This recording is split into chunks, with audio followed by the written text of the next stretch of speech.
کوئی بہت contribution as such اس معاشرے کی معاشرتی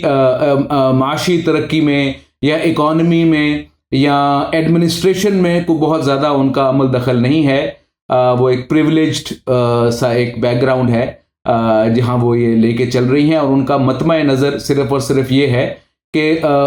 وہ یہ سمجھتے ہیں کہ عورتوں کا اثبات صرف تب ممکن ہے جبکہ مردوں کی کسی بھی طرح سے نفی کر دی جائے.